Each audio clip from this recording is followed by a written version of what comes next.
Filósofos de Grecia, la vida de los amantes de la sabiduría. En el mundo griego los filósofos, lejos de vivir encerrados en un estudio, actuaban como maestros en los asuntos más importantes de la vida, desde la política y el dinero hasta la amistad o el amor en la antigua Grecia. Los filósofos no vivían en una torre de marfil, dedicados exclusivamente a sus pensamientos e ideas, contemplando el mundo desde la superioridad de su intelecto. Muy al contrario, vivían totalmente inmersos en la sociedad de su tiempo, preocupados por su propia subsistencia, por sus familias o por los problemas políticos del momento. Cierto que su extraña profesión de amantes de la sabiduría los hacía parecer a menudo como personajes excéntricos. Como cuando el pequeño y simiesco Sócrates observaba inquisitivo a los atenienses con sus ojos saltones y los asediaba con sus eternas preguntas. Pero las diferentes escuelas filosóficas, desde los platónicos a los epicúreos, desde los aristotélicos a los cínicos, consiguieron muchos seguidores entre todos los grupos sociales y enriquecieron la cultura civil de las ciudades griegas de la antigüedad.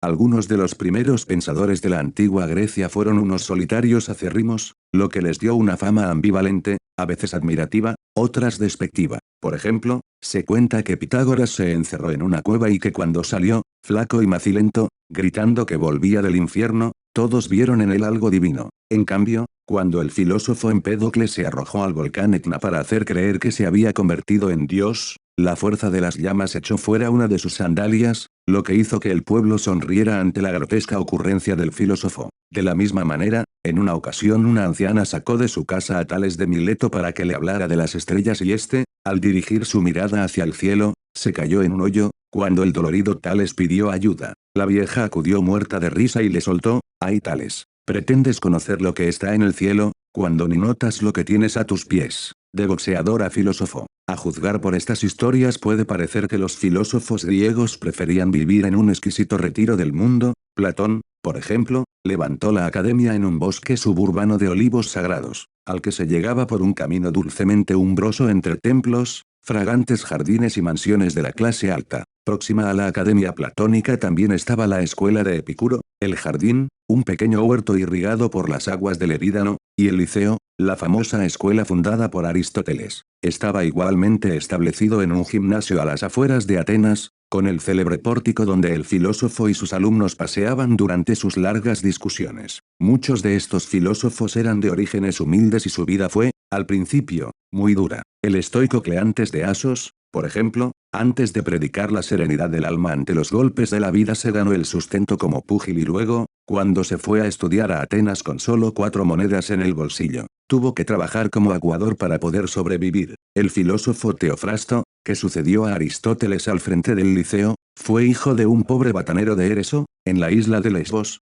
y del mismo Epicuro se cuenta que, en su juventud en la isla de Samos, solía ir con su madre por las casas recitando versos purificatorios. También Sócrates había sido el orgulloso hijo de un cantero y de una partera atenienses. Decía que, como su madre, él ayudaba a dar a luz nuevos conocimientos e ideas, y no tenía ningún problema en admitir entre sus discípulos a gente de la más humilde condición, como el vástago de una hacendosa familia de charcuteros llamado Esquines. «Solo sabe honrarme el hijo del que me hace las longanizas», solía decir Sócrates. Sócrates fue, en verdad, un personaje muy popular en la gloriosa Atenas del siglo V AC. En su juventud había servido destacadamente en las milicias atenienses e incluso trabajó como escultor durante un tiempo con creaciones que estuvieron expuestas en la Acrópolis. No desdeñaba otros placeres más mundanos, ya que aprendió a tocar la lira, danzaba con frecuencia y estuvo presente en los banquetes de los prohombres de la ciudad, a los que acudía calzándose las únicas sandalias que pareció llevar en toda su vida,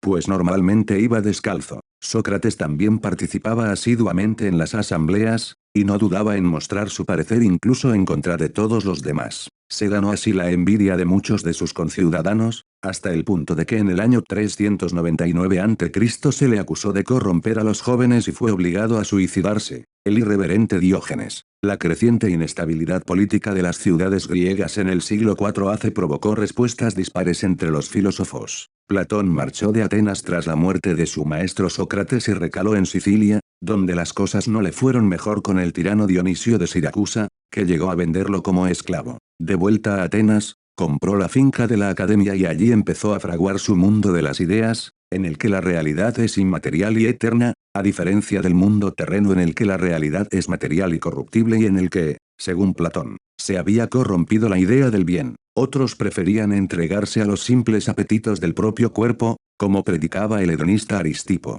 Los había, como los estoicos de la escuela de Zenón de Elea, que propugnaban el ideal de una mente imperturbable que, guiada por la razón, se mantuviera ajena a los variables caprichos de la fortuna. Si no fuera Alejandro, yo quisiera ser Diógenes. Y el grupo encabezado por Epicuro buscaba un refugio tranquilo en el que el sabio pudiera gozar de placeres sencillos y cotidianos, oteando el turbulento oleaje de la existencia humana. Pero ¿quién mejor representa el desarraigo del filósofo en la desmoralizada Grecia del siglo IV a.C.? Es Diógenes de Sinope, el más provocador e insobornable de los sabios que alumbró la Hélade. Toda su vida fue una sucesión de desafíos a la buena conciencia de la sociedad supuestamente respetable. Se enorgullecía, por ejemplo, de que su padre, un banquero de Sinope, una colonia griega en la costa del Mar Negro, hubiera sido condenado por falsificar moneda y castigado con el exilio. Decía que también él, viviendo como un vagabundo apátrida, pretendía demostrar la falsedad de las convenciones sociales de la Grecia de su época. Apodado el perro Gion, de ahí el nombre de su corriente filosófica, los cínicos, pasaba el día en una tinaja como un desarrapado y reivindicaba su independencia absoluta de la sociedad en la que vivía con mordacidad y desvergüenza. Diógenes había decidido convertirse en un hosco ermitaño que, desesperado e insatisfecho de este mundo, prefería observar el correteo despreocupado de un ratón antes que participar en la vida de la Grecia de entonces. En su extravagancia, durante el verano Diógenes se revolcaba por la arena caliente y en el invierno se abrazaba a las estatuas cubiertas de nieve, una forma de decir que, aunque el sufrimiento era inherente a la existencia, había que sentirse exultante por el mero hecho de estar vivo. Su irreverencia se manifestó en una célebre anécdota. Una vez que estaba tumbado en el suelo tomando el sol casi desnudo, se le acercó el gran conquistador Alejandro Magno y le dijo, «Pídeme lo que quieras», a lo que respondió Diógenes, «Pues apártate y no me hagas sombra». Alejandro se marchó, pero, entre las risas burlonas de sus compañeros, se dijo a sí mismo, «Si no fuera Alejandro, yo quisiera ser Diógenes». Misóginos o feministas. Platón despreciaba a Diógenes, sin duda, es un Sócrates loco, comentaba, y se decía que se había llevado la academia fuera de la ciudad porque no soportaba que Diógenes pisotease sus ricos tapices con esos sucios pies embarrados. Un día en que Diógenes se pasó por la academia, vio que Platón defendía ante sus alumnos que el hombre era un animal bípedo sin plumas, y como le hizo mucha gracia esa definición, Diógenes tomó un gallo, lo peló y lo lanzó en medio de la escuela exclamando, «Ahí va un hombre de Platón», y así, mientras los alumnos de la academia se afanaban en capturar al desplumado animal, Platón tuvo que añadir con el ceño fruncido, «sin plumas, pero con uñas planas». En otra ocasión en que Platón estaba discutiendo su mundo de las ideas, Diógenes se le acercó y le dijo, «Pues mira, Platón, que yo veo esta mesa y este vaso, pero no la meseidad ni la vaseidad», en referencia a la esencia de estos objetos en el mundo de las ideas. Con el paso del tiempo, las escuelas filosóficas se convirtieron en pequeñas asociaciones en búsqueda de la felicidad abiertas a todo el mundo. Con el paso del tiempo, las escuelas filosóficas se convirtieron en pequeñas asociaciones en búsqueda de la felicidad abiertas a todo el mundo.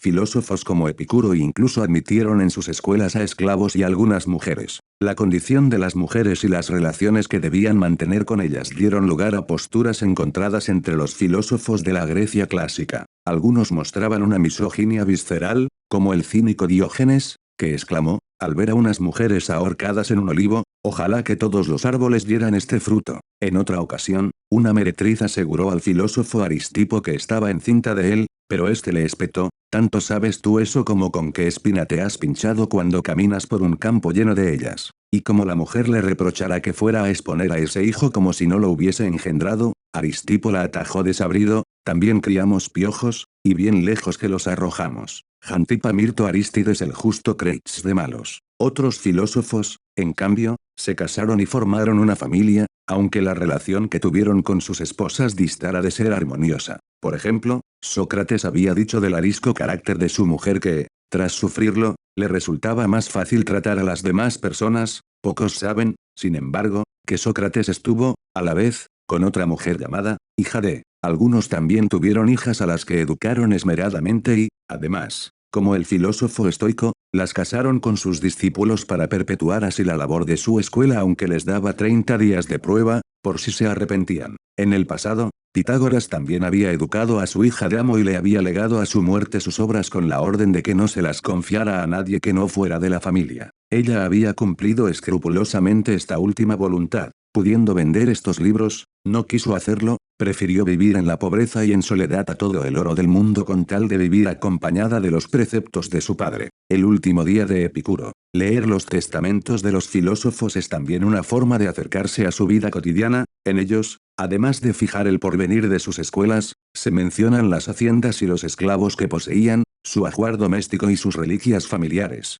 Aristóteles, por ejemplo, menciona una estatuilla de Deméter, la diosa de la agricultura, que había pertenecido a su madre. En estos testamentos figuran también sus libros, apuntes y efectos personales más preciados, como copas, anillos, tapices, ornados lechos y almohadas que los legatarios tendrían de repartirse, y, asimismo, se leen anotaciones de deudas contraídas y de deudores que aún no han satisfecho sus pagos. Hasta el excelso filósofo Platón recuerda en una simple y concisa frase: el cantero Euclides me debe 3 minas. Pero no hay mejor despedida del mundo que la carta que Epicuro escribe a su amigo Idomeneo después de redactar su testamento y una vez libre de las ataduras de lo banal: en este día feliz, que es el último también de mi existencia, te escribo estas líneas. Mis pujos de sangre y micciones dolorosas siguen su curso, sin admitir ya incremento su extrema condición. Pero a todo ello se opone el gozo que siento en el alma por el recuerdo de nuestras pasadas conversaciones filosóficas. Solo alguien como el filósofo Epicuro,